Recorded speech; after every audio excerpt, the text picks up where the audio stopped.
ദിവസങ്ങൾ ഓരോന്നായി കൊഴിഞ്ഞുപോയി. ആദം ഇസയ്ക്ക് വേണ്ടിയുള്ള അന്വേഷണം തുടർന്നുകൊണ്ടിരിക്കുന്നു. അവൾ എവിടെ പോയെന്നോ എന്ത് പറ്റിയെന്നോ ഒരു വിവരവും ഇല്ലായിരുന്നു. ഇസയുടെ തിരോധാനം ആദത്തെ ശരിക്കും തളർത്തി. അന്നൊക്കെയും അവനൊരു താങ്ങായും തണലായും കൂടെ നിന്നത് നിഹയായിരുന്നു. ഇന്നിപ്പോൾ നിഹയ്ക്ക് ആദത്തിനോട് ദേഷ്യമോ വാശിയോ ഒന്നുമില്ല. പകരം അടങ്ങാത്ത പ്രണയമാണ്. ഓരോ നിമിഷവും താൻ മരിച്ചുകൊണ്ടിരിക്കുകയാണ് എന്ന കാര്യം അവളെ ശരിക്കും തളർത്തി. മരണം കൊണ്ട് ആദത്തിനോട് വാശി തീർക്കാനൊരുങ്ങിയ അവൾക്കിന്ന് അവൻ്റെ കൂടെ ജീവിച്ച് കൊതി തീർന്നിട്ടില്ല. തനിക്ക് കുഞ്ഞിനെ വേണ്ടെന്ന് പറഞ്ഞ് അവൾ ഇന്ന് കാത്തിരിക്കുകയാണ് തൻ്റെ കുഞ്ഞിൻ്റെ മുഖമൊന്ന് കാണാൻ. അതിനു പോലും ദൈവം തനിക്ക് അവസരം നൽകില്ലേ എന്ന ചിന്തയിലാണ് അവൾ. എങ്കിലും ആദത്തിന് മുന്നിൽ അവൾ ഇതൊന്നും പുറത്തു കാണിക്കാതെ ഇണങ്ങിയും പിണങ്ങിയും പ്രണയിച്ചും കുറുമ്പ് കാട്ടിയും വാശി കാട്ടിയും കഴിയുന്നു. ആയുഷിൻ്റെ അച്ഛനെ കാണാതായിട്ട് മാസങ്ങൾ പിന്നിട്ടു. ഇന്നിപ്പോൾ ഇസബെല്ല താൻ ചെയ്തു പോയ തെറ്റുകളെ ഓർത്ത് നീറി നീറി കഴിയുന്നു. പതിയെ പതിയെ അവരൊരു മാനസിക രോഗിയെപ്പോലെ പെരുമാറാൻ തുടങ്ങി. ജയിലിൽ നിന്നിറങ്ങിയ ക്ലാര ജീവിക്കാൻ ഒരു വഴിയില്ലാതെ വന്നപ്പോൾ വീണ്ടും അഭയം തേടിയത് ത്രേസ്യയുടെ മുന്നിൽ തന്നെയാണ്. ത്രേസ്യ അവരെ പിടിച്ച് പുറത്താക്കാൻ നോക്കിയെങ്കിലും അവരുടെ അവസ്ഥ മുന്നിൽ കണ്ടു ത്രേസ്യയുടെ ആൺമക്കൾ ഒരുപാട് താക്കീതൊക്കെ നൽകി അവരെ തിരികെ ജോലിക്ക് നിർത്തി. ഇന്നിപ്പോൾ ക്ലാര പഴയ ക്ലാര അല്ല. മനസ്സിൽ ഒരു കണിക പോലും ആർത്തിയോ അസൂയോ കുശുമ്പോ കുരുട്ടുബുദ്ധിയോ ഒന്നുമില്ലാത്ത പുതിയ ക്ലാരയാണ്. അമ്മച്ചി ജയിലിൽ നിന്നിറങ്ങിയതും മകളായ ട്രീസയ്ക്ക് ജയിലിലേക്ക് എൻട്രി ലഭിച്ചു. ഏതോ വലിയ പണക്കാരൻ്റെ കൂടെ നിന്നും ഹോട്ടൽ മുറിയിൽ നിന്നും പൊക്കിയതാണ്. അങ്ങനെയെങ്കിലും അവൾ നന്നാവുമായിരിക്കും. നിഹയുടെ 7ാം മാസത്തിലെ സീമന്തം ചടങ്ങിൻ്റെ തിരക്കിലാണ് ആദം. ഹിന്ദു മതാചാര പ്രകാരമുള്ള ഒരുക്കങ്ങളോടുകൂടി ഒരു ഔട്ട്ഡോർ ഇവൻ്റ് ആയിരുന്നു ആദം അറേഞ്ച് ചെയ്തത്. നിഹയുടെ ഒരുക്കവും ഡെക്കറേഷൻസ് ഒക്കെയും ഹിന്ദു സ്റ്റൈലിലായിരുന്നു. ഇളം പച്ചയും ചുവപ്പും ഇടകലർന്ന സാരി ആയിരുന്നു നിഹയുടെ വേഷം. അതിന് മാച്ചാവുന്ന ട്രഡീഷണൽ ആഭരണങ്ങളും ധരിച്ചു നിഹ അതിസുന്ദരിയായി ഒരുങ്ങിയിട്ടുണ്ട്. ലൈറ്റ് പിസ്ത ഗ്രീൻ ജുബയും കസവ് മുണ്ടുമാണ് ആദത്തിൻ്റെ കോസ്റ്റ്യൂം. നിഹയെ ഒരുക്കി മേക്കപ്പ് ആർട്ടിസ്റ്റുമാർ മുറിവിട്ടിറങ്ങിയതും ആദം മുറിയിലേക്ക് കയറി വന്നു. നിഹ തൻ്റെ വീർത്ത് വന്ന വയറും താങ്ങി പിടിച്ചു കണ്ണാടിയുടെ മുന്നിൽ നിൽക്കുന്നുണ്ട്. ആദം അവളുടെ പിന്നിലൂടെ വന്ന് അവളെ തന്നിലേക്ക് അടുപ്പിച്ചു. അവളുടെ വയറിനെ തൊട്ടു നോക്കിയതും അകത്ത് കിടക്കുന്ന ആൾ പപ്പയുടെ സാമീപ്യം തിരിച്ചറിഞ്ഞു ചവിട്ടൊക്കെ തുടങ്ങി. ചവിട്ട് കൂടിക്കൂടി വന്നതും ആദം അവളുടെ മുന്നിൽ മുട്ടുകുത്തിയിരുന്നു വയറിൽ ചുംബിച്ചതും ആളൊന്ന് അടങ്ങി. നിഹയെ തനിക്ക് നേരെ നിർത്തി കുങ്കുമച്ചെപ്പ് തുറന്ന് അതിൽ നിന്ന് ഒരു നുള്ളു സിന്ദൂരം എടുത്ത് അവളുടെ സീമന്തരേഖ ചുവപ്പിച്ചതും നിഹയ്ക്ക് പറഞ്ഞറിയിക്കാൻ പറ്റാത്ത സന്തോഷം. താൻ പറയാതെ തന്നെ തൻ്റെ ഓരോ ആഗ്രഹങ്ങളും സാധിച്ചു തരുന്ന അവനോടവൾക്ക് അതിയായ മതിപ്പ് തോന്നി. അവളുടെ നെറുകയിൽ ചുംബിച്ചു അവളെ ചേർത്ത് പിടിച്ചപ്പോൾ അകത്ത് കിടക്കുന്ന ആൾക്ക് കുശുമ്പ് കുത്തി വീണ്ടും ചവിട്ട് തുടങ്ങി. ചടങ്ങുകൾ തുടങ്ങുന്നതിന് മുൻപേ ഫോട്ടോഷൂട്ടായിരുന്നു നടന്നത്. ഇരുവരും ഒരുമിച്ചുള്ള പ്രണയാത്ര നിമിഷങ്ങൾ ക്യാമറമാൻ അതിമനോഹരമായി തൻ്റെ ഫ്രെയിമിൽ പകർത്തി. പ്രാർത്ഥനയൊക്കെ കഴിഞ്ഞാണ് ഇരുവരും പുറത്തേക്ക് ഇറങ്ങിയത്. ലൈവ് ഫ്ലവേഴ്സ് കൊണ്ട് അതിമനോഹരമായി അലങ്കരിച്ച സ്റ്റേജിൽ നിഹയോടൊപ്പം ആദം ചേർന്നിരുന്നിട്ടുണ്ട്. 7 കൂട്ടം മധുര പലഹാരങ്ങൾ, ഫ്രൂട്ട്സ്, പല വർണ്ണത്തിലുള്ള കുപ്പിവളകൾ, മഞ്ഞൾ, ചന്ദനം, കുങ്കുമം ഇതൊക്കെ മുന്നിൽ കൊണ്ട് വെച്ചിട്ടുണ്ട്. വിളക്ക് കത്തിച്ചു പ്രാർത്ഥിച്ചുകൊണ്ട് ചടങ്ങിന് തുടക്കം കുറിച്ചു. വളയക്കാപ്പ് ചടങ്ങിൽ സ്ത്രീകൾക്കാണ് മുൻഗണന. ആദത്തിൻ്റെ മമ്മ ഇരുവരുടെയും വായിൽ പുളിവെള്ളം നൽകി. പിന്നീട് ആദത്തിൻ്റെ വല്യമ്മച്ചി, ആൻറ്റിമാർ, നിഹയുടെ ഏട്ടത്തി വല്യമ്മ, അക്ഷര അങ്ങനെ ഓരോരുത്തരായി വന്ന് അവരുടെ ഇഷ്ടാനുസരണം മധുരം നൽകിയും മഞ്ഞൾ, ചന്ദനം ഇതൊക്കെ പുരട്ടിയും കുപ്പിവളകൾ അണിയിച്ചും ഗിഫ്റ്റ് നൽകിയും ചടങ്ങ് അതിൻ്റെ മുറ പോലെ നടന്നു. പിന്നീടാണ് പുരുഷന്മാരുടെ അവസരം വരുന്നത്. ആദം ഇതിനായി കാത്തിരിക്കുമായിരുന്നു. ചുണ്ടിലൊളിപ്പിച്ച ചിരിയാലെ ആദം നിഹയുടെ അരികിലേക്ക് നടന്നു. ആദത്തിൻ്റെ വരവ് കണ്ടതും നീ അവനെ കണ്ണെടുക്കാതെ നോക്കി നിന്നു. ഒപ്പം അവൻ്റെ ആ പ്രണയാർദ്ര ഭാവം അവളിൽ നാണം നിറച്ചു. അവൻ നിഹയോടൊപ്പം ചേർന്നിരുന്നുകൊണ്ട് അവളുടെ വായിലേക്ക് മധുരം വെച്ചു കൊടുത്തു. അതിൻ്റെ ബാക്കി അവനും കഴിച്ചു. Niha, I love you and I need a kiss. വെറും കിസ്സല്ല, എ ഡീപ് ലിപ് കിസ്. അവളുടെ കയ്യിൽ കുപ്പിവള അണിയിച്ചു കൊടുക്കുമ്പോൾ അവൾക്ക് മാത്രം കേൾക്കാൻ പാകത്തിൽ അവൻ പറഞ്ഞു. നിഹ ഞെട്ടലോടെ അവനെ നോക്കി. അയ്യോ, ഇപ്പോഴോ? അത് പറ്റില്ല, വേണേ കവളി തരാം. നീ തരണമെന്നില്ല, ഞാൻ എടുത്തോളാം. അവളെ വല്ലാത്ത ഭാവത്തിൽ നോക്കി ആദം പറഞ്ഞു. ആദം അവളുടെ ഇരു കൈയിലും കുപ്പിവള അണിയിച്ചു. അതിലൂടെ വിരലൊഴിച്ചു. ശേഷം അവളുടെ വലത് കൈയെടുത്ത് ചുംബിച്ചു. അന്നേരം നിഹയുടെ മുഖത്ത് നാണം വിരിഞ്ഞു. നിഹ തൻ്റെ ഇരു കൈയിലെയും കുപ്പിവളകൾ കുലുക്ക് നോക്കി. അവളുടെ മുഖത്തെ അന്നേരത്തെ സന്തോഷം ആദം നോക്കി നിന്നു. അതെ, ഫംഗ്ഷൻ കഴിഞ്ഞു ഏട്ടനും ഏട്ടത്തിയും വീട്ടിലേക്ക് വിളിച്ചാൽ വരുന്നില്ലെന്ന് പറഞ്ഞേക്കണം കേട്ടോ. അവളുടെ കവിളിൽ ചന്ദനം പുരട്ടിക്കൊണ്ട് ആദം പറഞ്ഞു. അതെങ്ങനെ ശരിയാവും? അതൊക്കെ ഒരു ചടങ്ങല്ലേ? നിഹ അവൻ്റെ പ്രവൃത്തി വീക്ഷിച്ചുകൊണ്ട് പറഞ്ഞു. ചടങ്ങ് പോവാൻ പറ, എനിക്ക് നീയില്ലാതെ ഒറ്റയ്ക്ക് പറ്റില്ലെന്നറിയില്ലേ? അവളുടെ മറ്റേ കവിളിൽ ചന്ദനം ചാർത്തിക്കൊണ്ട് ആദം പറയുമ്പോൾ നിഹ അവൻ്റെ മുഖത്തേക്ക് തന്നെ നോക്കിയിരുന്നു. ഇച്ചായ, നിഹ കൊഞ്ചലോടെ പ്രത്യേക ഈണത്തിൽ വിളിച്ചു. നിഹ അവനും അതേ ഈണത്തിൽ വിളിച്ചു. എനിക്ക് വയ്യ അനിയേട്ടനോട് പറയാൻ. വേണ്ട, ഞാൻ പറഞ്ഞോളാം. എന്തായാലും നീ ഇന്ന് പോയിക്കോ. അവർക്കിനി അതൊരു വിഷമമാണ്ട. ഞാനേ നാളെ തിരികെ കൂട്ടിക്കൊണ്ട് വന്നോളാം. ഇച്ചായ എന്തുവായത്? നിഹ, ഞാനേ ഒരു ബേബി മോൺ പ്ലാൻ ചെയ്തിട്ടുണ്ട്. ഇനിയും വൈകിയ നിന്റെ ഈ വയറും വെച്ച് നമുക്ക് എൻജോയ് ചെയ്യാൻ പറ്റില്ലെന്ന് അവൻ കള്ളച്ചിരിയോടെ പറഞ്ഞു. Baby mono? ബേബി മോൺ. ഒരാഴ്ച നമുക്ക് നമ്മൾ മാത്രമായുള്ള കുറച്ച് നല്ല നിമിഷങ്ങൾ സ്പെൻഡ് ചെയ്യണം, ആദം പറഞ്ഞു. എങ്ങോട്ടാ യാത്ര? നിഹ ചോദിച്ചു. അത് സസ്പെൻസാണ്. അവളുടെ മൂക്കിൻ തുമ്പിൽ ചെറുതായി ചന്ദനം തൊട്ടുകൊണ്ട് ആദം പറഞ്ഞു. അതെ, ഈ വയറും വെച്ച് നിങ്ങളുടെ റൊമാൻസിന് നിന്ന് തരാൻ എന്നെക്കൊണ്ട് പറ്റില്ല, നിഹ ചുണ്ട് കൂർപ്പിച്ചുകൊണ്ട് പറഞ്ഞു. അന്നേരം അവനിൽ വീണ്ടും കള്ളച്ചിരി വിരിഞ്ഞു. അതെ, രാവിലെ തലയിലേക്ക് എണ്ണ ഒഴുകുന്ന ചടങ്ങുണ്ടായിരുന്നില്ലേ? ഏത് സൈഡിലേക്ക് ഒഴുകിയേ? മമ്മ എന്താ പറഞ്ഞേ? ആൺകുട്ടിയാണോ പെൺകുട്ടിയാണോ? അവളുടെ വയറിൽ തലോടിക്കൊണ്ട് ആദം ആകാംക്ഷയോട് ചോദിച്ചു. അത് ഡെലിവറി കഴിയുമ്പോൾ അറിഞ്ഞാൽ മതി, അവൻ്റെ മൂക്ക് പിടിച്ച് കൊഞ്ചിച്ചുകൊണ്ട് നിഹ പറഞ്ഞതും അവൻ്റെ ചുണ്ടിൽ ഒരു പുഞ്ചിരി മുട്ടിട്ടു. അതിനിടയിൽ ആരും കാണുന്നില്ലെന്ന് ഉറപ്പ് വരുത്തി ആദം അവളുടെ ചുണ്ടിൽ അമർത്തി മുത്തിയതും നിഹ ഞെട്ടലോടെ ചുറ്റും നോക്കി. ആരും കണ്ടില്ലായിരുന്നു. പക്ഷേ ക്യാമറമാൻ മൊത്തം കണ്ടു എന്ന് മാത്രമല്ല, ഈ രംഗങ്ങൾ ഓരോന്നും ക്യാമറയിൽ പകർത്തുകയും ചെയ്തു. പേടിക്കേണ്ട, വീഡിയോ ഇറങ്ങുമ്പോൾ ഇനി എല്ലാവരും കണ്ടോളും എന്നും പറഞ്ഞ് തൻ്റെ വയറിൽ ചുണ്ടമർത്തി എഴുന്നേറ്റ് നടക്കുന്ന ആദത്തെ അവൾ കണ്ടെടുക്കാതെ നോക്കി നിന്നു. ആഘോഷം പൊടിക്കുന്ന വേളയിലാണ് ക്ഷണിക്കപ്പെടാത്ത ഒരു അതിഥി വരുന്നത്. അത് മറ്റാരും ആയിരുന്നില്ല, ഇസയായിരുന്നു. എല്ലാവരും കൂടി നിൽക്കുന്ന സദസ്സിലേക്ക് ഒരിളം പുഞ്ചിരിയോടെ നടന്നു വരുന്ന ഇസയെ കണ്ടതും എല്ലാവരുടെയും മുഖം വിടർന്നു. എന്നാൽ ആദവും നിഹയും വല്ലാത്തൊരു ഷോക്കിലായിരുന്നു. വിദേശത്തു നിന്ന് വരുന്ന ഇസയെന്ന രീതിയിൽ എല്ലാവരും അവളെ പൊതിഞ്ഞപ്പോൾ ഒരു വാക്ക് പോലും പറയാനാവാതെ ആദം സ്തംഭിച്ചു നിൽക്കുകയാണ്. നിഹയുടെ അരികിൽ വന്നിരുന്നുകൊണ്ട് ഇസ നിഹയുടെ വായിലേക്ക് മധുരം വെച്ച് കൊടുത്തു. ശേഷം ഇരു കൈയിലും ഓരോ കുപ്പിവള അണിയിച്ചു. അത് കഴിഞ്ഞ് കവിളിൽ ചന്ദനം പുരട്ടി. അന്നേരം നിഹ ഇസയെ കണ്ണെടുക്കാതെ നോക്കി നിന്നു.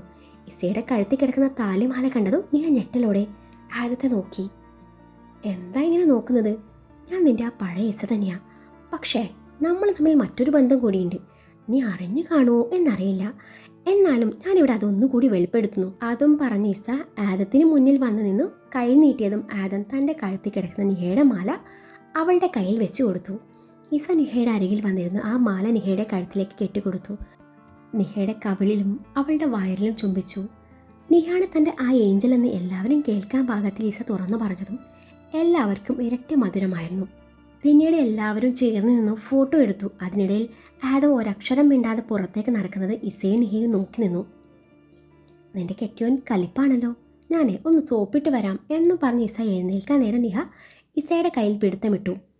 ആ താലി അതാരണിയിച്ചതാ? നിഹ പതിഞ്ഞ സ്വരത്തിൽ ചോദിച്ചു. ACP ആയുഷ്, എൻ്റെ മുറച്ചെറുക്കൻ. ഇപ്പോൾ എൻ്റെ ഭർത്താവാണ്. ആൾ വന്നിട്ടുണ്ട്. വണ്ടിയിലിരിക്കുക. കഥകളൊക്കെയും ഞാൻ ഇച്ചനോട് പറയുന്നുണ്ട്. ഇച്ചൻ നിന്നോട് പറയും. അത്രയും പറഞ്ഞ് ഇസ മുന്നോട്ട് നടന്നു. ആദം നുറഞ്ഞു പൊന്തിയ ദേഷ്യവും സങ്കടവും കടിച്ചു പിടിച്ച് പുറത്ത് ഒരു ഭാഗത്ത് വന്ന് നിൽപ്പുണ്ട്. അതിനിടയിൽ നെറ്റി അമർത്തി ഒഴിയുന്നുണ്ട്. തോളിൽ ആരുടെയോ കൈ അമർന്നതും തിരിഞ്ഞു നോക്കി. മുന്നിൽ നിൽക്കുന്ന ഇസയെ കണ്ടതും സന്തോഷവും സങ്കടവും ഒരുമിച്ച് വന്നു. ഒരക്ഷരം മിണ്ടാതെ നിൽക്കുന്ന തൻ്റെ ഇച്ചയെ അവൾ ഇറകെ പുണർന്നു. ആദ്യമൊന്നും അവൻ തിരികെ പുണർന്നില്ല. പിന്നീട് അവൻ അറിയാതെ അവൻ്റെ കരങ്ങൾ അവളെ ചേർത്ത് പിടിച്ചു. രണ്ടുപേരുടെയും കണ്ണ് നിറഞ്ഞു തുടങ്ങി. കുറച്ചു കഴിഞ്ഞതും ഇരുവരും അടർന്നു മാറി. എവിടെയായിരുന്നു ഇത്രയും നാൾ? എന്നോട് ഒരു വാക്ക് പോലും പറയാതെ ആരാ നിന്നെ കൊണ്ടുപോയേ? അല്ലാതെ നിനക്ക് ഒറ്റയ്ക്ക് പോകാൻ പറ്റുന്ന സാഹചര്യം അല്ലായിരുന്നല്ലോ. എന്തായാലും സംസാരിക്കാൻ പറ്റുന്ന സ്റ്റേജിലെത്തുമ്പോൾ ഒന്ന് വിളിച്ചൊരു വിവരം പറയായിരുന്നു. സത്യങ്ങൾ അറിയാതെ ഒന്നും അറിയാത്ത പാവത്തിനെ ഞാൻ ഒരുപാട് വിഷമിപ്പിച്ചു. വിവാഹം കഴിച്ചതുവരെ പ്രതികാരം ചെയ്യാൻ വേണ്ടിയാ. എല്ലാം നിനക്ക് വേണ്ടിയായിരുന്നു.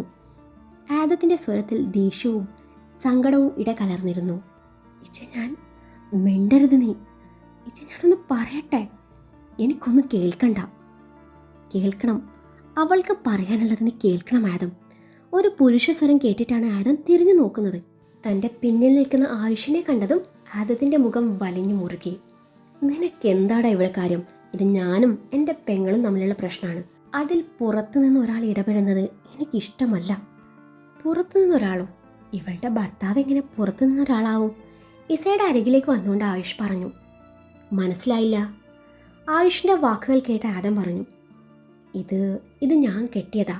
ഇസയുടെ കഴുത്തിൽ കിടക്കുന്ന താലിമാല ആദത്തിന് നേരെ ഉയർത്തി പിടിച്ചുകൊണ്ട് ആയുഷ് പറഞ്ഞു. ഇത് കേട്ട് അഗ്നിയെരിയുന്ന കണ്ണുകളോടെ ആദം ഇസയെ നോക്കി. ആരാണെന്ന് അറിഞ്ഞുകൊണ്ട് തന്നെയാണോടി നീ ഇവന് കഴുത്ത് നീട്ടി കൊടുത്തത്? ആദത്തിൻ്റെ ചോദ്യത്തിന് ഇസയ്ക്ക് മറുപടി ഇല്ലായിരുന്നു. എന്താണ് നിന്റെ ഉദ്ദേശം? പഴയ പക മനസ്സിലിട്ട് ഇവളിലൂടെ പകരം വീട്ടാനാണോ? നിന്റെ മനസ്സിലിരിപ്പ് നടക്കില്ല ആയുഷ്. ആദം ആയുഷിന് നേരെ തിരിഞ്ഞുകൊണ്ട് പറഞ്ഞു. ഇതൊന്നുമല്ല ആദം. ആരാണെന്നോ എന്താണെന്നോ അറിയാതെ മദ്യലഹരിയിൽ എന്നോ ചെയ്തു പോയ തെറ്റിനൊരു പരിഹാരം. അതിനുവേണ്ടിയാ അന്ന് ആശ്രമത്തിൽ നിന്ന് ഇവളെ കടത്തിക്കൊണ്ട് പോയത്. ആ അവസ്ഥയിൽ ഇവളെ കണ്ടപ്പോൾ ഒരുപാട് വിഷമം തോന്നി. എന്തു വന്നാലും ഇനി എൻ്റെ ജീവിതത്തിൽ ഇവളല്ലാതെ മറ്റൊരു പെണ്ണുണ്ടാവില്ലെന്ന് തീരുമാനിച്ചുറപ്പിച്ച് തന്നെയാണ് അന്ന് അങ്ങനെ ഒരു തീരുമാനം എടുത്തത്. അത് സഹതാപം കൊണ്ടായിരുന്നില്ല. ഞാൻ കാരണം ഇവൾക്ക് അങ്ങനെ ഒരു അവസ്ഥ വന്നതിൻ്റെ കുറ്റബോധം, ഒപ്പം ആദ്യമായി അറിഞ്ഞ പെണ്ണിനോടുള്ള ഇഷ്ടം, പ്രണയം, അതിനെ എന്ത് പേരിട്ട് വിളിക്കണമെന്ന് എനിക്കറിയില്ലായിരുന്നു. ആയുഷ് പറഞ്ഞു തീരുന്നതിന് മുൻപേ ആദത്തിൻ്റെ കരങ്ങൾ അവൻ്റെ കോളറിൽ അമർന്നു. ഡാ, അപ്പം നീ ആയിരുന്നല്ലേ? നിനക്ക് കാമം തീർക്കാൻ എൻ്റെ പെങ്ങളെ മാത്രമേ കിട്ടിയുള്ളൂ. അത് ഞാനൊന്ന് പറയട്ടെ. നീ ഒന്നും പറയണ്ടടാ പുല്ലേ. അമ്മയും മകനും കൂടി ഒരുമിച്ച് കളിച്ചതല്ലേ? എങ്ങനെ തോന്നിയിടാ നിനക്ക് ഒരു പെണ്ണിനോട് ഇങ്ങനെയൊക്കെ ചെയ്യാൻ? ആദത്തിൻ്റെ കൈ ആയുഷിൻ്റെ കഴുത്തിൽ അമർന്നു. ഇതൊക്കെയും ഇസയ്ക്ക് കണ്ടു നിൽക്കാനായില്ല. അവൾ ഇരുവരെയും പിടിച്ചു മാറ്റാൻ ശ്രമിച്ചു. ഇച്ച വിടാൻ. ഇച്ചൻ നെഹിയോട് കാണിച്ചതോ? അതിന് എന്ത് ന്യായീകരണമാണ് പറയാനുള്ളത്? ബോധത്തോടെ ആയിരുന്നില്ല ആയുഷേട്ടൻ എന്നോട് അതൊക്കെയും ചെയ്തത്. എന്നാ ഇച്ചനോ അറിഞ്ഞുകൊണ്ടല്ലേ നെഹിയെ വേദനിപ്പിച്ചേ? ഈ നിൽക്കുന്നത് എൻ്റെ ഭർത്താവാണ്, എൻ്റെ കഴുത്തിൽ താലി കെട്ടിയ ആൾ. കഴിഞ്ഞ 5 മാസത്തോളം എൻ്റെ കൂടെ നിന്ന് ഒരു കുറവ് അറിയിക്കാതെ ഒരു നിധി പോലെ കാത്തു സൂക്ഷിച്ചു. എനിക്ക് വേണ്ടി ഒരുപാട് ബുദ്ധിമുട്ട് സഹിച്ചു. അത് മതിയായിരുന്നു അറിയാതെ ചെയ്തു പോയ ആ തെറ്റിന് മാപ്പ് കൊടുക്കാൻ. ഇച്ചന് നീ ആരെങ്കിലും വേദനിപ്പിക്കുന്നത് നോക്കി നിൽക്കാൻ പറ്റുമോ? ഇല്ലല്ലോ. അതുപോലെ തന്നെയാണ് എനിക്കിപ്പോൾ ഇദ്ദേഹം. ഇസയുടെ വാക്കുകൾ ആദത്തിൽ പുച്ഛമാണ് നിറച്ചത്. ആയുഷിൻ്റെ കോളറിൽ നിന്നും ആദത്തിൻ്റെ പിടി താനേ അയഞ്ഞു. അപ്പോൾ ഞാൻ നിനക്ക് വേണ്ടി ഒന്നും ചെയ്തിട്ടില്ല അല്ലേ? കഴിഞ്ഞ 1 വർഷം ഞാൻ ചെയ്തതൊക്കെയും ഒന്നുമല്ല അല്ലേ? ആദത്തിൻ്റെ സ്വരത്തിൽ വേദന കലർന്നിരുന്നു. ഇല്ലെന്ന് ഞാൻ പറഞ്ഞു. ഒരു സഹോദരനും ചെയ്യാതെ തന്നെയാണ് എൻ്റെ ഇച്ഛൻ ചെയ്തത്. പക്ഷേ ഒരു സഹോദരൻ്റെ സ്നേഹത്തിനും കരുതലിനും ഒക്കെയും ഒരു പരിധിയുണ്ട്. അതിനൊക്കെ എത്രയോ മുകളിൽ ഒരു ഭർത്താവിന് ചെയ്യാൻ പറ്റും. അതുപോലെയാ ആയുഷേട്ടൻ എന്നെ നോക്കിയത്. ഇവിടെ നിന്ന് കൊണ്ടുപോയത് ഒരു ക്ഷേത്രത്തിലേക്കാണ്. അവിടെ നിന്ന് എൻ്റെ അനുവാദം പോലും ചോദിക്കാതെ താലി കെട്ടി. പിന്നീട് നടന്നതൊക്കെയും ഒരു സ്വപ്നം പോലെയായിരുന്നു. ആയുഷേട്ടൻ്റെ സ്നേഹവും കരുതലും എല്ലാം എന്നെ ജീവിതത്തിലേക്ക് തിരിച്ചു കൊണ്ടുവന്നു. എനിക്കിപ്പോൾ ഇദ്ദേഹത്തെ ജീവനാണ്, പ്രാണനാണ്. അങ്ങനെയുള്ള ഒരാളെ ഒന്നിൻ്റെ പേരിലും വേദനിപ്പിക്കുന്നത് എനിക്ക് കണ്ടു നിൽക്കാനാവില്ല. ഇസ നിറഞ്ഞ കണ്ണാലെ പറഞ്ഞു. അപ്പോൾ നിങ്ങൾ രണ്ടുപേരും ഇപ്പോൾ ഒന്നായി. ഞാനാണ് അന്യൻ. ശരി, അങ്ങനെ ആയിക്കോട്ടെ. ഇവിടെ ആർക്കും ഒന്നും അറിയില്ല. ഇനി നിങ്ങളായിട്ട് അറിയിക്കാൻ നിൽക്കണ്ട. നിങ്ങളുടെ വിവാഹം കഴിഞ്ഞെന്നറിഞ്ഞാൽ ഇവരൊക്കെ വീണ്ടും തകർന്നു പോവും. അത് വേണ്ട. ഒരിക്കൽ ഇവൻ്റെ അമ്മ എല്ലാവരെയും വേദനിപ്പിച്ച് ഇറങ്ങിപ്പോയി. ഇനി നീയും ചരിത്രം ആവർത്തിക്കാൻ നിൽക്കണ്ട. ഇസയെ നോക്കിക്കൊണ്ട് ആദം പറഞ്ഞു. ഞാൻ തന്നെ എല്ലാവരോടും നിങ്ങളുടെ വിവാഹത്തിന് അനുവാദം വാങ്ങിച്ചു തന്നോളാം. അതുവരെ രണ്ടുപേരും അകന്ന് ജീവിച്ചാൽ മതിയാവും. അത്രയും പറഞ്ഞ ആദം നിറയാൻ വെമ്പുന്ന മിഴികളെ ശ്വാസിച്ചിർത്തി മുന്നോട്ട് നടന്നു. ആദം, ആയുഷിൻ്റെ വിളി കേട്ടതും ആദം ഒന്ന് നിന്നു. ആയുഷ് എന്തോ പറയാൻ വന്നതും ആദം കൈ ഉയർത്തി തടഞ്ഞു. വേണ്ട, നീ എന്താണ് പറയാൻ പോകുന്നതെന്നേ എനിക്ക് നന്നായിട്ടറിയാം. ഇവൾക്കൊരു പക്ഷേ നിന്നോട് ക്ഷമിക്കാൻ കഴിഞ്ഞിരിക്കാം. പക്ഷേ എനിക്കത്ര പെട്ടെന്നൊന്നും മറക്കാൻ പറ്റില്ല ആയുഷ്. നിങ്ങളുടെ വിവാഹത്തിന് വേണ്ടതൊക്കെ ഞാൻ ചെയ്യാം. ഇനി ഒരിക്കൽ കൂടി ഇവൾ വേദനിക്കാൻ ഇടവരരുത്. അത്ര മാത്രമേ എനിക്ക് പറയാനുള്ളൂ എന്നും പറഞ്ഞ് ആദം മുന്നോട്ട് നടന്നു. തന്നോട് സ്നേഹത്തോടെ ഒരു വാക്ക് പോലും പറയാതെ പോകുന്ന തൻ്റെ ഇച്ചയെ കണ്ടതും ഇസയ്ക്ക് സങ്കടം സഹിക്കാനായില്ല. അവളുടെ കണ്ണുകൾ നിറഞ്ഞു പോയി. ഏയ്, കരയല്ലടോ. നീ എന്നോട് പറഞ്ഞ നിന്റെ ഇച്ഛനെ നിന്നോട് കൂടുതൽ നാളൊന്നും പിണങ്ങി നിൽക്കാൻ പറ്റില്ല. ആയുഷ് അവളെ ചേർത്ത് പിടിച്ചുകൊണ്ട് പറഞ്ഞതും അവൾ അവൻ്റെ നെഞ്ചിലേക്ക് പതുങ്ങി. ചടങ്ങുകൾ പ്രകാരം നിഹ അന്ന് തന്നെ അവളുടെ ഏട്ടനും ഏട്ടത്തെയും കൂട്ടിക്കൊണ്ടുപോയി. 2 ദിവസം കഴിഞ്ഞതും ആദം നിഹയെ തിരികെ കൂട്ടിക്കൊണ്ടുവന്നു. പിറ്റേന്ന് തന്നെ ബേബി മൂൺ ആഘോഷിക്കാൻ വേണ്ടി ആദം നിഹയുമായി അവിടെ നിന്ന് യാത്ര തിരിച്ചു. യാത്ര കഴിഞ്ഞ് തിരിച്ചു വന്ന ഉടനെ സത്യങ്ങളൊക്കെ മൂടി വെച്ചു ആദം ആയുഷുമായുള്ള വിവാഹത്തിന് വീട്ടുകാരെ കൊണ്ട് സമ്മതിപ്പിച്ചു.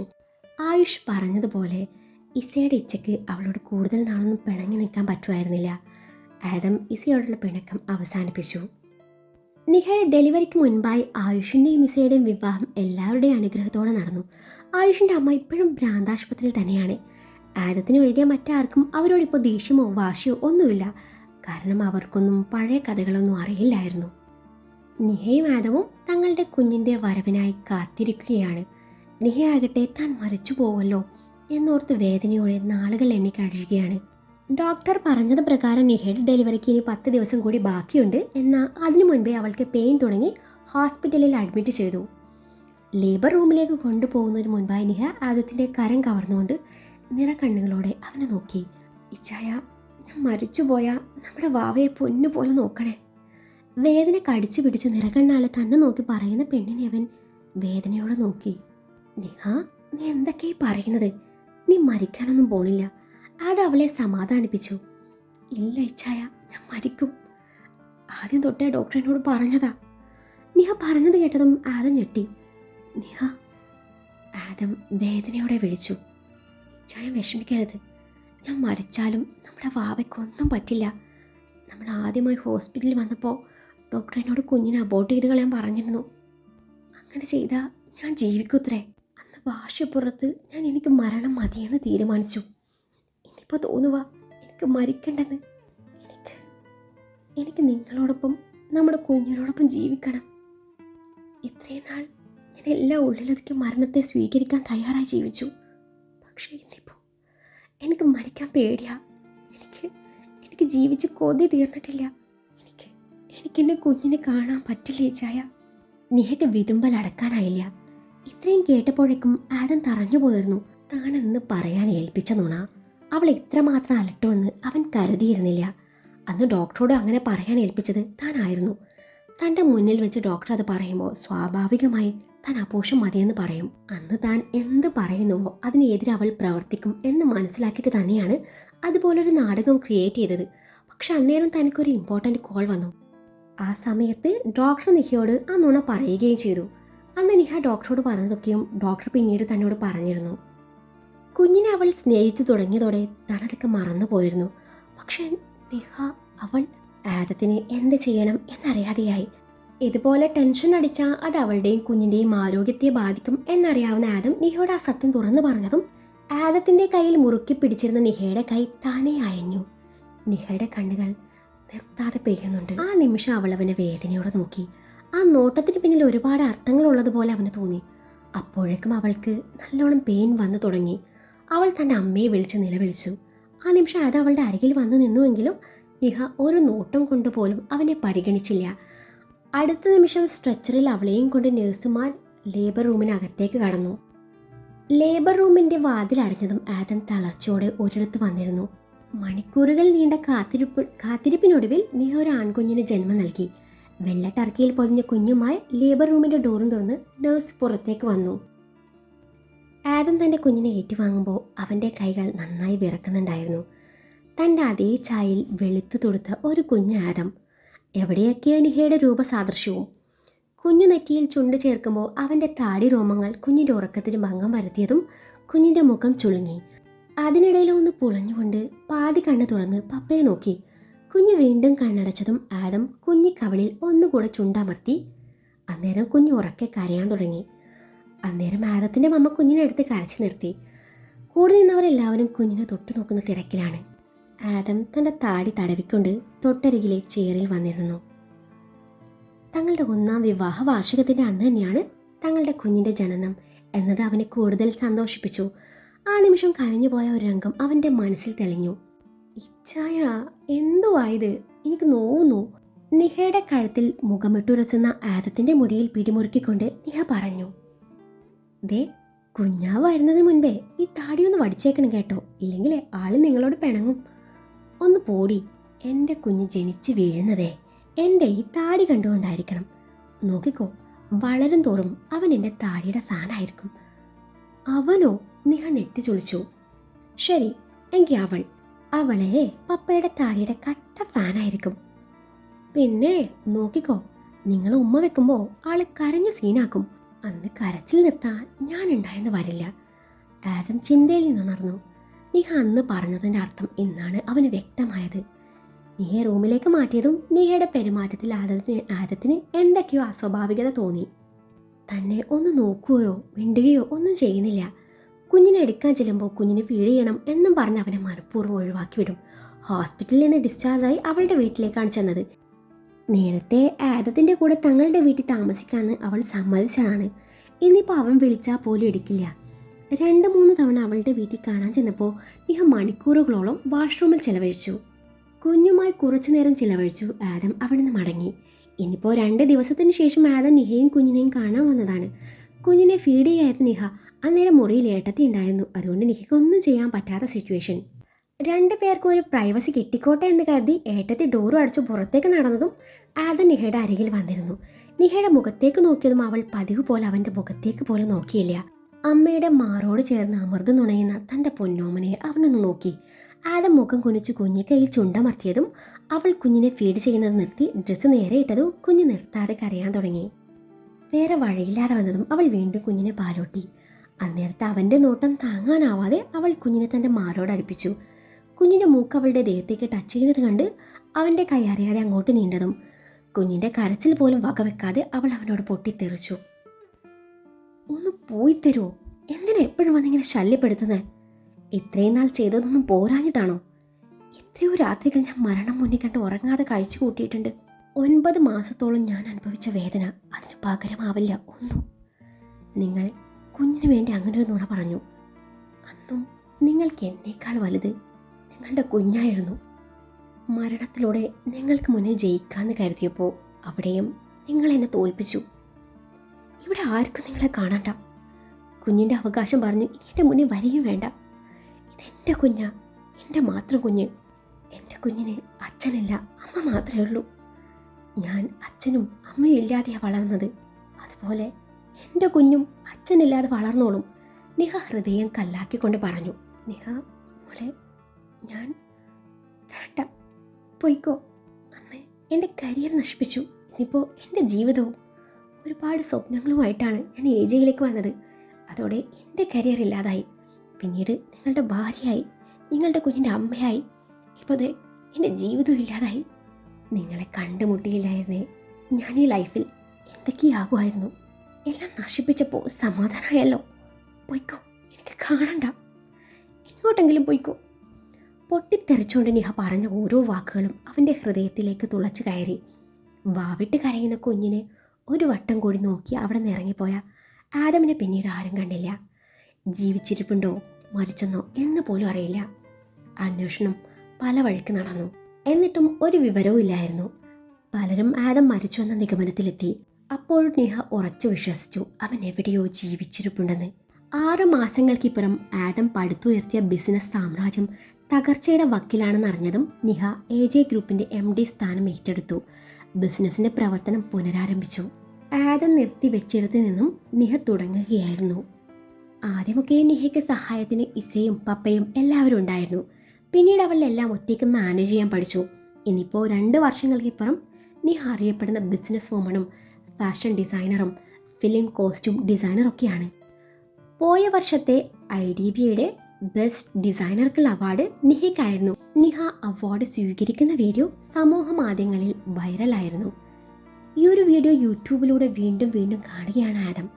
സന്തോഷവും അഭിമാനവും ഒരുമിച്ച് തോന്നിയ നിമിഷം. അവളെ ആ വേദിയിൽ നിൽക്കുന്നത് കണ്ടപ്പോൾ അറിയാതെ കണ്ണു നിറഞ്ഞുപോയി. അവൾക്ക് വേണ്ടിയാണ് എല്ലാം ഉപേക്ഷിച്ചു വന്നത്.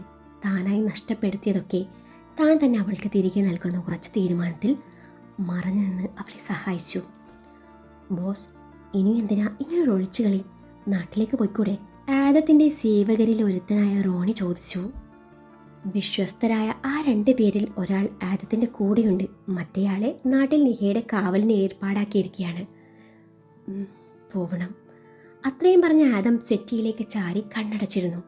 ഒന്ന് കണ്ണടച്ചിരുന്ന ഹൃദയത്തിലേക്ക് ഒഴുകിയെത്തുന്ന ആ പഴയ ഓർമ്മകൾ. നിഹയുടെ മുഖം, തൻ്റെ കുഞ്ഞിൻ്റെ മുഖം, കുഞ്ഞിൻ്റെ കരച്ചിൽ, അവൻ്റെ കവളിനെ നനച്ചുകൊണ്ട് നീർത്തുള്ളികൾ ഉരുണ്ടിറങ്ങി. നിഹ താമസിക്കുന്നത് ആദത്തിൻ്റെ വീട്ടിൽ തന്നെയാണ്. അവൾക്ക് കൂട്ടായി ആദത്തിൻ്റെ മമ്മയും പപ്പയുണ്ട്. ഇന്നായിരുന്നു അവരുടെ മകൻ്റെ 2ാം പിറന്നാൾ. ഒപ്പം അവരുടെ 3ാം വിവാഹ വാർഷികവും. ഒരു തരത്തിലുള്ള ആഘോഷവും ഇല്ലായിരുന്നു. രാത്രിയിൽ കുഞ്ഞിനെ ഉറക്കിക്കഴിഞ്ഞ നിഹ എഴുന്നേറ്റു. മുറി മുഴുവൻ അവൾ കണ്ണോടിച്ചു. ഭിത്തിയിൽ നിറയെ ഇരുവരുടെയും ഫോട്ടോസാണ്. അന്ന് അവൾ എറിഞ്ഞു പൊട്ടിച്ച ഫോട്ടോസ് അടക്കം കുഞ്ഞു ആദത്തിനൊപ്പം ഇരുവരും ചേർന്ന് നിൽക്കുന്ന എഡിറ്റഡ് ഫോട്ടോസും കൂടിയുണ്ട്. ആ ഫോട്ടോസൊക്കെയും കാണുമ്പോൾ അവൻ കൂടെയുണ്ടെന്ന് തോന്നലാണ് അവൾക്ക്. നിഹ വാർഡ്രോബ് തുറന്നു. വലിയ 2 ആൽബം കയ്യിൽ പിടിച്ച് ബെഡിനരികിലേക്ക് നടന്നു. അവൾ ആൽബം മറിച്ചു തുടങ്ങി. ഒന്ന് അവരുടെ വെഡ്ഡിങ് ആൽബം ആയിരുന്നു, മറ്റേത് വളേക്കാപ്പിന് എടുത്ത ഫോട്ടോസും ഇരുവരുടെയും ബേബി മോണിൻ്റെ ഫോട്ടോസും ആയിരുന്നു. ഓരോ ഫോട്ടോസിലൂടെയും നിഹയുടെ കണ്ണുകൾ ഒഴുകി നടന്നു. വളേക്കാപ്പിൻ്റെ അന്നത്തെ ഇരുവരുടെയും ലിപ് കിസ് ക്യാമറമാൻ അതിമനോഹരമായി പകർത്തിയിട്ടുണ്ട്. അത് കണ്ടപ്പോൾ അവളുടെ ചുണ്ടിൽ അറിയാതെ ഒരു ചിരി വിരിഞ്ഞു. അവൾ ആൽബത്തിൻ്റെ താളുകൾ മറിച്ചുകൊണ്ടിരുന്നു. ആദം മുണ്ടും ജുബയിട്ട് മീശ പിരിക്കുന്ന ഫോട്ടോയിലൂടെ നിഹ പതിയെ വിരലൊടിച്ചു.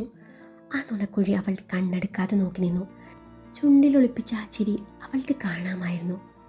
ശരിക്കും ജീവൻ തുടിക്കുന്ന ഒരു ഫോട്ടോ. എന്തിനാ എനിക്ക് ഇത്രയും വലിയ ശിക്ഷ തന്നത്? വീണ്ടും വീണ്ടും എന്നെ തോൽപ്പിക്കുകയാണല്ലോ. എനിക്കറിയാം എവിടെയോ ഇരുന്ന് എല്ലാം അറിയുന്നുണ്ടെന്ന്. എന്നെ കാണാൻ വരണ്ട, പക്ഷെ നമ്മുടെ മോനെ, അവനെ കാണാൻ നിങ്ങൾക്ക് ആഗ്രഹമില്ലേ? ഇന്ന് മോൻ്റെ ബേർഡേയാ, അതറിയോ? എവിടെ നിന്നാണെങ്കിലും ഒന്ന് വിഷ് ചെയ്യായിരുന്നില്ലേ? ഇതൊരു ഒളിച്ചോട്ടല്ലെന്ന് എനിക്ക് നന്നായിട്ട് അറിയാം. എനിക്ക് വേണ്ടി ഒഴിഞ്ഞു മാറി തന്നതാ അല്ലേ? എന്തിനായിരുന്നു? അപ്പോഴത്തെ ദേഷ്യത്തിൽ ഞാൻ ഓരോന്ന് പറഞ്ഞതല്ലേ? നിങ്ങളില്ലാതെ എനിക്കെന്തിനാ സ്ഥാനവും പദവിയും നേട്ടമൊക്കെയും? നിങ്ങളോളം വലുതല്ല എനിക്കൊന്നും. നിഹ ഫോട്ടോയിലേക്ക് ദൃഷ്ടി പതിപ്പിച്ച് ഓരോന്ന് പറഞ്ഞുകൊണ്ടിരുന്നു. കണ്ണുനീർ കാഴ്ചയെ മറക്കുമെന്നായപ്പോൾ അവൾ ആൽബം അടച്ചു വെച്ചു. വാർഡ്രോബിൽ തിരികെ വെച്ച് മടങ്ങുമ്പോഴാണ് ഒരു നിഴൽ രൂപം ഓടി മറയുന്നത് കാണുന്നത്. ബാൽക്കണി ഡോർ തുറന്നു കിടക്കുന്നത് കണ്ടതും നിഹ ഡോർ അടച്ചു ലോക്കിട്ട് കുഞ്ഞിൻ്റെ അരികിൽ വന്ന് കിടന്നു. പിറ്റേന്ന് രാവിലെ തൻ്റെ മേലെ കയറി കിടക്കുന്ന കുഞ്ഞിനെ കണ്ടിട്ടാണ് നിഹ ഉറക്കമുണരുന്നതും. കുഞ്ഞിനെ കുറച്ചു നേരം കൊഞ്ചിച്ച് കുഞ്ഞിനെ എടുത്ത് എഴുന്നേൽക്കാൻ നേരാണ് കുഞ്ഞിൻ്റെ കൈ കിടക്കുന്ന ബ്രേസ്ലെറ്റ് അവൾ കാണുന്നത്. അവളത് തിരിച്ചും മറിച്ചും ഒക്കെ നോക്കി. ഇതെവിടെ നിന്ന് വന്നു എന്നറിയാതെ അവൾ ആകെ കുഴങ്ങി. അപ്പോഴാണ് ഡ്രസ്സിംഗ് ടേബിളിന് മുകളിലേക്ക് കിടക്കുന്ന ചുവന്ന റോസാപ്പൂക്കളും 4ആയി മടക്കിയ ഒരു വെള്ള പേപ്പറും അവൾ കാണുന്നത്. അവൾ അതെടുത്ത് തുറന്നു നോക്കി. Belated happy wedding anniversary to my sweetheart and happy birthday to my little sunshine. നമ്മുടെ ഫസ്റ്റ് ആനിവേഴ്സറിക്ക് നിനക്ക് തരാൻ വേണ്ടി ഞാൻ ആഗ്രഹിച്ചു വാങ്ങിയ ഒരു സമ്മാനം, അത് ഞാൻ നിനക്ക് തന്നിട്ടുണ്ട്. അതെന്താണെന്നായിരിക്കും നീ ആലോചിക്കുന്നത്. കണ്ടുപിടിക്ക്. ബൈ ജഗത്താൻ. അതിലെഴുതിയിരുന്നത് അത്ര മാത്രമായിരുന്നു. ഒരു നിമിഷം നിഹയുടെ ഹൃദയം പോലും നിലച്ചു പോകുമെന്ന് അവൾക്ക് തോന്നിപ്പോയി. സന്തോഷം കണ്ട് കണ്ണ് നിറഞ്ഞു വന്നു. അവൻ്റെ സമ്മാനം എന്താണെന്നറിയാൻ അവൾ തൻ്റെ കൈയും കാലും കഴുത്തൊക്കെ നോക്കി. അവസാനം തൻ്റെ ടോപ്പ് പൊക്കി വയറിലൊന്ന് തൊട്ടു നോക്കിയതും അവളുടെ കണ്ണുകൾ മിഴിഞ്ഞു വന്നു. അവന് വേണ്ടി അവൾ മുറി മുഴുവൻ അന്വേഷിച്ചു. ബാൽക്കണി ഡോർ തുറന്നു നോക്കി. അവിടെ എവിടെയും അവനില്ലായിരുന്നു. പിന്നീടുള്ള ദിവസങ്ങളിൽ ഇത് തുടർന്നു. രാവിലെ എഴുന്നേൽക്കുമ്പോൾ അവൾക്ക് എന്തെങ്കിലും സർപ്രൈസ് ഒരുക്കി അവൻ കടന്നു കളയും. ഒന്ന് കാണാൻ വേണ്ടി അവൾ ഒരുപാട് ആഗ്രഹിച്ചിരുന്നു. എന്നിട്ടും അവൻ പിടികൊടുത്തില്ല. അവൾ രാത്രി മുഴുവൻ ഉറങ്ങാതെ കാത്തിരുന്നു. അന്ന് അവൻ വന്നതുമില്ല. അവൾ 5 മണിവരെ ഉറങ്ങാതെ കാത്തിരുന്നു. പിന്നെ അവൾ ഉറങ്ങി. രാവിലെ 10 മണിക്ക് ഉറക്കമുണർന്നു. അന്നേരം അവളുടെ കയ്യിൽ നിറയെ I love you, I'm sorry എന്നെഴുതി പിടിപ്പിച്ചിട്ടുണ്ട്. ഇനിയിപ്പോൾ വേറെ എവിടെയെങ്കിലും എഴുതി കാണോ എന്നറിയാൻ അവൾ ദേഹം മുഴുവൻ പരിശോധിച്ചു. ഒന്നുമില്ല എന്ന് കണ്ടതും ആശ്വാസത്തോടെ അവളൊന്ന് നിശ്വസിച്ചു. ഇന്ന് രാത്രി എങ്ങനെ അവനെ കൈയോടെ പൊക്കും എന്ന ദൃഢനിശ്ചയത്തിലാണ് നിഹ. കുഞ്ഞിനെ ഉറക്കി കിടത്തി അവൾ ഉറക്കം നടിച്ചു കിടന്നു. കുറച്ചു കഴിഞ്ഞതും മുറിയിൽ ആദത്തിൻ്റെ സാമീപ്യം അവൾ തിരിച്ചറിഞ്ഞു. അതും തൻ്റെ തൊട്ടരികിൽ. മെല്ലെ ഒറ്റക്കണ്ണ് തുറന്നു നോക്കിയപ്പോൾ ആൾ കുഞ്ഞിനെയും എടുത്ത് തോളിലിട്ട് അങ്ങോട്ടും ഇങ്ങോട്ടും നടക്കുന്നുണ്ട്. ആ കാഴ്ച അവളുടെ ഹൃദയത്തിൽ തണുപ്പ് പടർത്തി. അവളൊന്നും അറിയാത്ത പോലെ കണ്ണടച്ചു കിടന്നു. തൻ്റെ കാലിൽ അവൻ്റെ അതരങ്ങൾ പതിയുന്നത് തിരിച്ചറിഞ്ഞ നിഹ കണ്ണു തുറന്നില്ല. പിന്നീട് തൻ്റെ വയറിൽ നിന്ന് ടോപ്പ് തന്നെ മാറുന്നതും അവിടെ അവൻ്റെ ചുണ്ടമരുന്നതും തിരിച്ചറിഞ്ഞ നിഹയുടെ ഹൃദയം പോലും വിറച്ചു പോയിരുന്നു.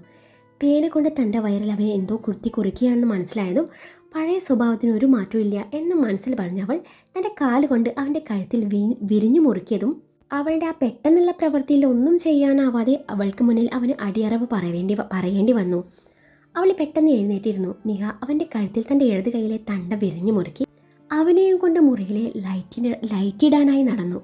മുറിയിൽ വെളിച്ചം പടർന്നതും തൻ്റെ പ്രാണനിൽ അലിഞ്ഞു ചേർന്നവനെ 2 വർഷങ്ങൾക്കിപ്പുറം കണ്ടതും ചുറ്റുള്ളതൊക്കെയും വിസ്മരിച്ചു. അവൾ അവനെ കൺകുളിർക്കെ നോക്കി നിന്നു. അവളുടെ കണ്ണ് നിറഞ്ഞു തുടങ്ങി, അതരങ്ങൾ വിറച്ചു തുടങ്ങി.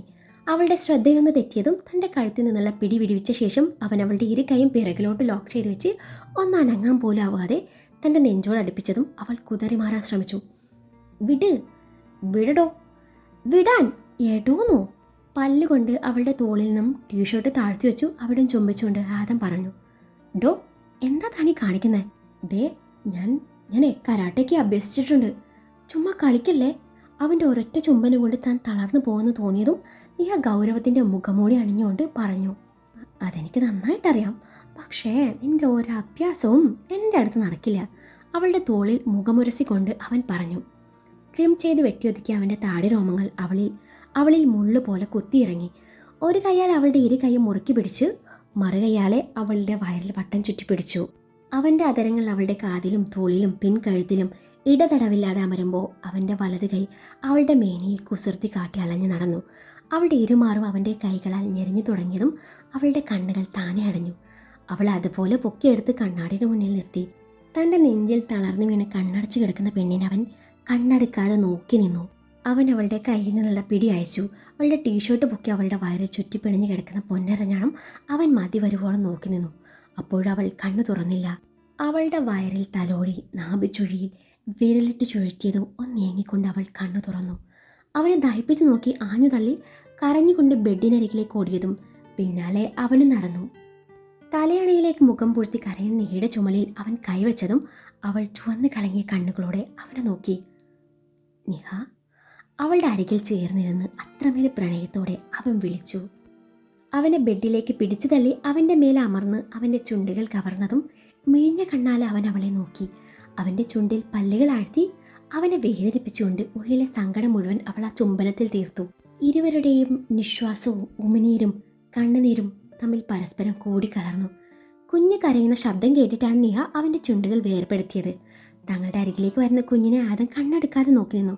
പരിചയമില്ലാത്ത ഒരാളെ ബെഡിൽ കിടക്കുന്നത് കണ്ടിട്ടാവണം കുഞ്ഞ് കണ്ണ് തിരുമ്മി ആളെ തന്നെ നോക്കുന്നുണ്ട്. തൻ്റെ മേലെ കിടക്കുന്ന നിഹയെ ആദം പൊക്കിയെടുത്ത് തൻ്റെ ഇടതുവശം കിടത്തി കുഞ്ഞിനെടുത്ത് നെഞ്ചോട് ചേർക്കുമ്പോൾ കുഞ്ഞ് തല ഉയർത്തി പിന്നെയും ആ മുഖത്തേക്ക് തന്നെ നോക്കുന്നുണ്ട്. ആ നോട്ടത്തിന് പിന്നിൽ അർത്ഥം മനസ്സിലായോ? താൻ ആരാടോ ഞങ്ങളുടെ മുറി വന്ന് ഞങ്ങളുടെ ബെഡിൽ കിടക്കാൻ എന്നാണ് നിഹ പരിഭവിച്ചുകൊണ്ട് പറഞ്ഞു. ആണോടാ ചക്കരെ, ശരിക്കും ഇതെൻ്റെ ബെഡാടാ, ഞാൻ നിന്റെ പപ്പയാ, ആദം കുഞ്ഞി കവളി ചുംബിച്ചുകൊണ്ട് പറഞ്ഞു. നിനക്ക് കൊച്ചിന് ഞാൻ ആരാണെന്ന് പറഞ്ഞു കൊടുക്കാൻ മേലായിരുന്നോ? ആദം തല ചെരിച്ച് നിഹയെ നോക്കിക്കൊണ്ട് ചോദിച്ചു. അതിന് ഇവന് പ്രായം 20 ആയില്ല, 2 ആയുള്ളൂ, പറഞ്ഞു കൊടുക്കണം പോലും. അവൻ്റെ ചുണ്ടിൽ പൊടിഞ്ഞ രക്തം തൻ്റെ വിരൽ കൊണ്ട് ഒപ്പിക്കൊണ്ട് അവൻ്റെ നെഞ്ചിൻ്റെ ഒരു ഭാഗത്തേക്ക് പതുങ്ങിക്കൊണ്ട് നിഹ പറഞ്ഞു. കുഞ്ഞ് അവൻ്റെ നെഞ്ചിൽ കിടന്നുറങ്ങിയതും ആദം കുഞ്ഞിനെ മാറ്റിക്കിടത്തി നിഹയും കെട്ടിപ്പിടിച്ച് ബെഡിലൊന്ന് കറങ്ങി. ശേഷം അവളുടെ കഴുത്തിലേക്ക് മുഖം പൂഴ്ത്തിയതും മുറിയിലാകെ അവളുടെ ചിരിയും കുറുകലും ഈങ്ങലുകളും ഉയർന്നു. 3 വർഷങ്ങൾക്ക് ശേഷം AJ ഡിസൈനിൻ്റെ MDയുടെ ക്യാബിൻ തുറന്ന് നിഹ അകത്തേക്ക് കയറി. അവളുടെ കയ്യിൽ 1.5 വയസ്സുകാരിയായ അവരുടെ കുഞ്ഞു മാലാഖയുണ്ട്. MDയുടെ ചെയറിലിരുന്ന് ലാപ്ടോപ്പിൽ ഗൺ ഷൂട്ട് ഗെയിം കളിക്കുകയാണ് ആദവും ജൂനിയർ ആദവും. Mister Adam John, what is this? Niha കടുപ്പിച്ച് ചോദിച്ചു. നിഹയുടെ ശബ്ദം കേട്ടതും ആദം തല ഉയർത്തി നോക്കി. ആദം ജോണോ? Idiot, you know I am your boss, my boss. ദേ, ഞാനൊരു കാര്യം പറഞ്ഞേക്കാം, ഈടിയായി കുട്ടികളെ ഒരല്പം കൂടുതലാണ്. പുതിയ പ്രൊജക്റ്റ് ഏറ്റെടുക്കുമ്പോൾ എന്തൊരു ആവേശമായിരുന്നു. എന്നെ കണ്ടിട്ടാണ് അതൊക്കെ ഏറ്റെടുത്തതെങ്കിലേ. I am so sorry mister Adam John. Niha പറഞ്ഞത് കേട്ടതും ആദം മോനെ മടിയിൽ നിന്ന് എഴുന്നേൽപ്പിച്ചു താഴെ നിർത്തി. ശേഷം അവൻ എഴുന്നേറ്റിരുന്ന് നിഹയുടെ കയ്യിലിരിക്കുന്ന കുഞ്ഞിപ്പെണ്ണിനെയും വാങ്ങിച്ചു നിഹയെ പിടിച്ച് റിവോൾവിംഗ് ചെയറിലെത്തി അവൾക്ക് മുന്നിൽ ലാപ്ടോപ്പ് വെച്ച് കൊടുത്തു. പ്ലീസ്, ഈ ഒരു പ്രൊജക്റ്റ് കഴിഞ്ഞാൽ ഞാൻ സീരിയസ് ആയിക്കോളാം, അത് കഴിഞ്ഞ് നീ റെസ്റ്റ് എടുത്തോ. ഞാൻ ഒന്നും പറയില്ല എന്ന് പറഞ്ഞ് മക്കളെ രണ്ടുപേരെയും എടുത്ത് അവൾക്ക് നേരെ ഓപ്പോസിറ്റുള്ള ചെയറിൽ വന്നിരുന്നു. തൻ്റെ ലിറ്റിൽ പ്രിൻസിനെയും പ്രിൻസസിനെയും മടിയിലെത്തി ഒന്നും അറിയാത്ത പോലെ ഗെയിം കളി തുടർന്നു. കുറച്ചു നേരം ഇത് നോക്കി നിന്ന നിഹ ഒന്ന് ദീർഘമായി നിശ്വസിച്ചു തൻ്റെ ജോലി തുടർന്നു. അവൾക്കറിയാം അവനിതൊക്കെയും തനിക്ക് വേണ്ടി, തൻ്റെ ഉയർച്ചയ്ക്ക് വേണ്ടി മനഃപൂർവ്വം വിട്ട് തരുന്നതാണെന്ന്. എന്നാൽ അവൾ ഉറപ്പിച്ചിരുന്നു അവനോളം അല്ലെങ്കിൽ അവന് മേലെ തനിക്ക് ഒരിക്കലും വളരണ്ട എന്നും. ആദം ജോണിൻ്റെ കീഴിലായിരിക്കണം തൻ്റെ സ്ഥാനം. ഇത് കഴിഞ്ഞാൽ തങ്ങൾ ഇരുവരും ഒരുമിച്ച് ഓരോ പ്രോജക്റ്റും ചെയ്യും. ഇല്ലെങ്കിൽ താൻ മക്കളെ നോക്കി വീട്ടിലിരിക്കും, അത്രയേ ഉള്ളൂ. നിഹയുടെ ചിന്തകൾ പല വഴിക്ക് സഞ്ചരിച്ചു. മക്കളിൽ ഒരാൾ തോളിൽ പിടിച്ച് തൂങ്ങുന്നുണ്ട്, മറ്റേയാൾ താഴെ പിടിച്ച് വലിക്കുന്നുണ്ട്. ആദം ഇതൊന്നും കൂട്ടാക്കാതെ ചെയറിൽ ചാരിയിരുന്ന് നിഹയെ കണ്ണെടുക്കാതെ നോക്കിയിരിക്കുന്നുണ്ട്. ജോലിക്കിടയിൽ നിഹ തലയുയർത്തി നോക്കുമ്പോൾ ആദം അവളെ കണ്ണെടുക്കാതെ നോക്കി നിൽക്കുന്ന കാഴ്ചയാണ് കാണുന്നത്. പതിവ് പോലെ ആ ഒരു നോട്ടത്തിന് മുന്നിൽ അവൾ തളർന്നു തുടങ്ങി. നാണവും വിപ്രാളവും കൊണ്ട് പിന്നെ ഒന്നും ചെയ്യാൻ പറ്റാത്ത അവസ്ഥയായി. അവളുടെ നാണം കണ്ടതും അവൻ ചുണ്ടു കൂർപ്പിച്ചു ഒരു ഉമ്മ പുറത്തു വിട്ടു. ടേബിളിൽ കിടക്കുന്ന ഫയലെടുത്ത് അവൾ തൻ്റെ മുഖം മറച്ചു. കുറച്ചു കഴിഞ്ഞതും അവൾ ഫയൽ മാറ്റി ഒളി കണ്ടിട്ട് നോക്കി. അന്നേരം പുള്ളിക്കാരൻ അതുപോലെ നോക്കുന്നുണ്ട്. വീണ്ടും ചുണ്ടു കൂർപ്പിച്ച് ഒരു ഉമ്മ പുറത്തു വിട്ടു. നിഹ രണ്ടും കൽപ്പിച്ച് എഴുന്നേറ്റ് അവനരികിൽ വന്നു. അവൻ്റെ മടിയിൽ നിന്നും കുഞ്ഞു പെണ്ണിനടുത്ത് അവൾ അവിടെ ഇരുന്നു. ശേഷം കുഞ്ഞിനെ ഇരുത്തി. നിഹ ആദത്തിൻ്റെ കവളിൽ ചുണ്ട് ചേർത്തതും ജൂനിയർ ആദം പപ്പയുടെ മറ്റേ കവളിൽ ചുംബിച്ചു. അത് കണ്ടതും കുഞ്ഞു പെണ്ണ് കുഞ്ഞു പല്ലുകൊണ്ട് പപ്പയുടെ മൂക്ക് പിടിച്ച് കടിച്ചു. വേദന കൊണ്ട് ആദം നിലവിളിച്ചതും നിഹയ്ക്ക് ചിരിയാണ് വന്നത്. അവളുടെ ചിരി കണ്ട ആദം അവളെ ബലമായി പിടിച്ചു വെച്ചു. അവളുടെ ചുണ്ടുകൾ കവർന്നതും കുഞ്ഞു പിള്ളേർ ഇതെന്താണെന്നറിയാതെ വായും പൊളിച്ച് നോക്കി നിന്നു. ഒരു കുഞ്ഞു ലിപ് കിസ് കഴിഞ്ഞു. ആദം കള്ളച്ചിരിയാലെ അവളുടെ കീഴ്ചുണ്ട് അമർത്തി തുടച്ചു കൊടുത്തു. 3 പേരെയും തൻ്റെ നെഞ്ചോട് ചേർത്ത് പിടിച്ചപ്പോൾ ആദത്തിന് ദൈവത്തിനോട് എത്ര നന്ദി പറഞ്ഞാലും മതിയായില്ല. ആദത്തിൻ്റെ ഹൃദയതാളം കേട്ട് നിഹ കണ്ണടച്ചു കിടന്നു. അന്നേരം അവളുടെ നെറുകയിൽ അവൻ്റെ ആദരങ്ങൾ അമർന്നു.